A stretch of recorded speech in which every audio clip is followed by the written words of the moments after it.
অভ্যেস চলে গিয়েছিল, তারপর আবার নতুন করে আজ থেকে অভ্যেস করলাম। তো প্রিয় বন্ধুরা, বেশ কিছুদিন ধরে ভিডিও দিচ্ছিলাম না বিশেষ কারণে, তবে আজ থেকে আবার তোমাদের সামনে নতুন নতুন ভিডিও নিয়ে আসব। তো যে সমস্ত বন্ধুরা আজকে আমার ভিডিওটা দেখছো, আশা করছি যে যে প্রান্ত থেকে দেখছো নিশ্চয়ই তোমরা ভালো আছো, আগামী দিনেও ভালো থেকো, সুস্থ থেকো। আর আজকের এই ছোট্ট ব্লগটা তোমরা প্রথম থেকে পুরোটা দেখো, আশা করছি তোমাদের সবার খুব ভালো লাগবে। আর এই মুহূর্তে আমিও ভীষণ ভালো আছি। কারণ কি বলো তো, তোমাদের সাথে অনেক দিন পর আমার ভিডিও শেয়ার করতে পারছি। একজন গ্রাম্য গৃহিণী, আমি তো আর অন্য কিছু করতে পারবো না, কিন্তু আমি সারাদিন কি করছি, আমার প্রাকৃতিক যে বৈচিত্র্য গ্রামের সব কিছু তোমাদের সাথে তুলে ধরতে পারবো, এটা ভেবেই মনটা ভীষণ আনন্দ। তো প্রিয় বন্ধুরা, একটা নতুন সকালের সূচনা হয়েছে, তার মানে আমাদের মনে কিন্তু সব সময় শুভ জিনিস, সুন্দর জিনিস পবিত্রভাবে মনের মধ্যে ফুটে ওঠে। আর এই সুন্দর দিনটা যদি আমরা এই পবিত্র ফুল দিয়েই শুরু করি, কতটাই না মন মেজাজ ভালো লাগে।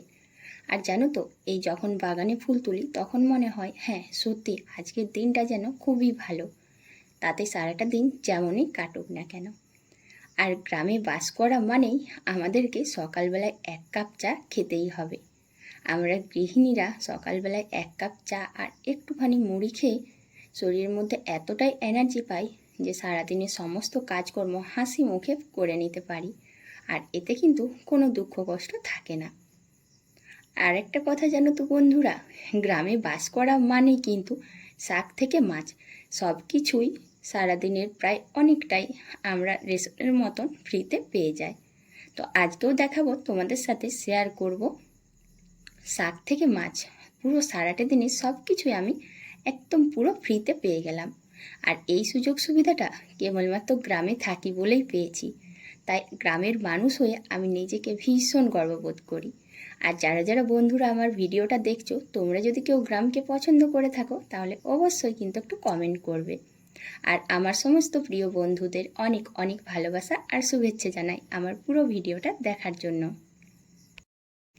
বহুদিন পরে আজকে তোমাদের সামনে একটা ভিডিও তুলে ধরছি, তবে এই ভিডিওটা বেশ কিছুদিন আগের, তোমাদের সাথে শেয়ার করতে পারিনি।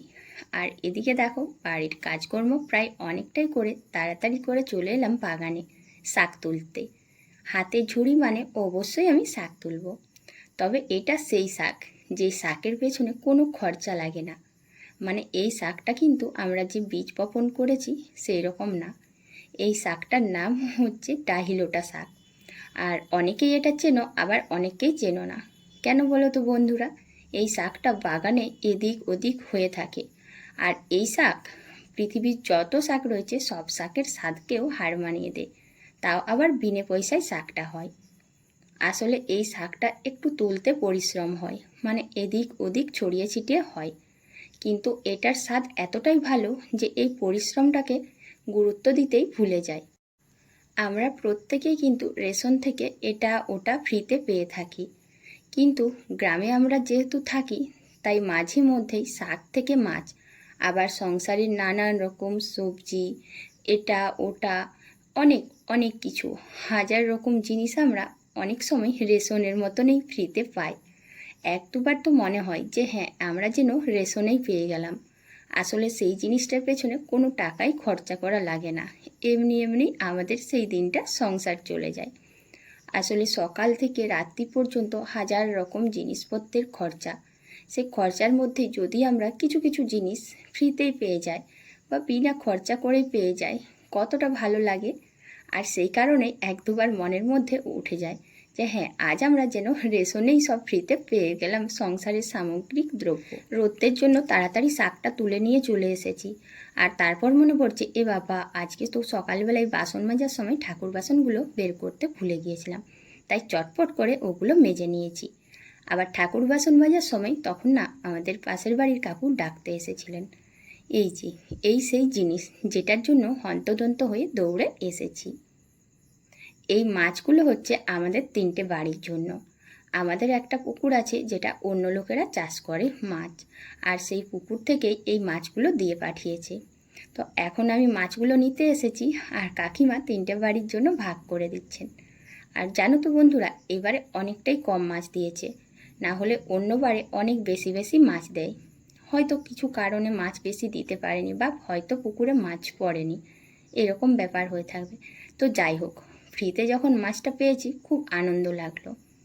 আর হ্যাঁ, তোমাদেরকে বলি, ফ্রিতে বলার কারণ এটাই যে ওই পুকুরটা এখন আর আমাদের আওতায় নেই, মানে ওটা অনেক আগেই একটা ক্লাব নিয়ে নিয়েছিল, সেই জন্য ভেবে নেওয়া হয়েছিল যে ওটা চলে গিয়েছে। কিন্তু মাঝে মাঝে যখন মাছ ধরে তখন আমাদেরকে দেয়, তাই ওটাই মনে করি যে হ্যাঁ, ফ্রিতে রেশনের মতন কিছু মাছ পাওয়া গেল। আর এখন চটপট করে কাকিমাদের কিছু মাছ, আমাদের কিছু মাছ আমি নিয়ে আসছি।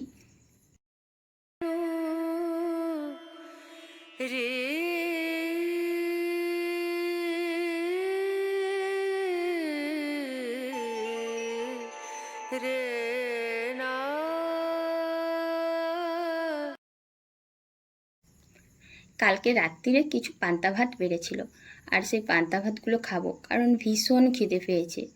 পান্তা ভাত খেতে গেলে একটু কাঁচা পেঁয়াজ না নিলে কোনোভাবেই ভালো লাগে না। অনেক সময় দেখবে যতই শাকসবজি খাই, যতই এটা ওটা তরকারি খাই না কেন, সব সময় মনে হয় কাঁচা পেঁয়াজটাই যেন বেস্ট। আর যেন পান্তা ভাতের জন্য এই কাঁচা পেঁয়াজ খুঁজতে যেয়ে দেখলাম সেই কলি পেঁয়াজগুলো কিছু আছে।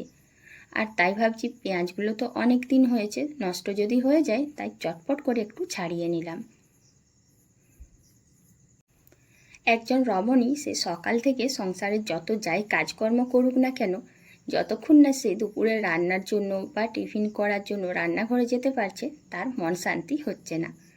আর আমাদের গৃহিণীদের জানো তো, সকালবেলায় তাড়াতাড়ি স্নান করে তারপর মাথায় সিঁদুর নিয়ে একজন লক্ষ্মীমন্ত গৃহবধূর মতনই থাকার চেষ্টা করি, মানে রান্নাঘরে যেয়ে রান্নাবান্নায় মন দেওয়ার চেষ্টা করি। যতক্ষণ না রান্নাঘরে ঢুকে রান্না বসাতে পারছি, মনের মধ্যে একটা অশান্তি লাগে, কখন আমরা রান্নাবান্না করব, কখন রান্নাঘরটাতে ঢুকতে পারবো। মনে হয় এক এক সময় এই রান্নাঘরটাই আমাদের আপনজন।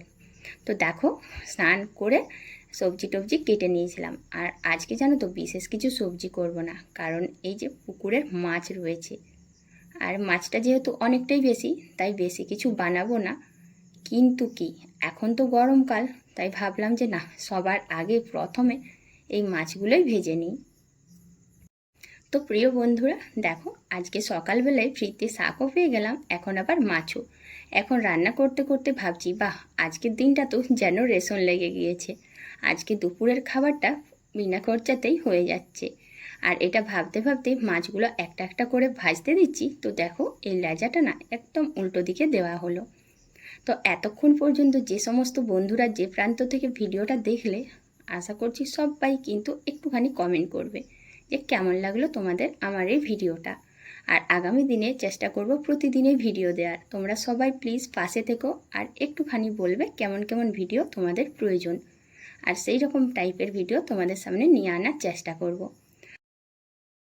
এত গরম পড়ছে, রান্না করার পরে আরেকবার স্নান করে নাইটিটা পরে নিয়েছি, আর জামা কাপড়গুলো চটপট তুলে নিচ্ছি, না হলে রোদ্রে না জামা কাপড়ের রং উঠে যাবে। আর বাসটা এদিক ওদিক হচ্ছিল বলে ঠিক করে দিলাম। তো বন্ধুরা, আজকের ভিডিও এখানেই শেষ করছি, টাটা।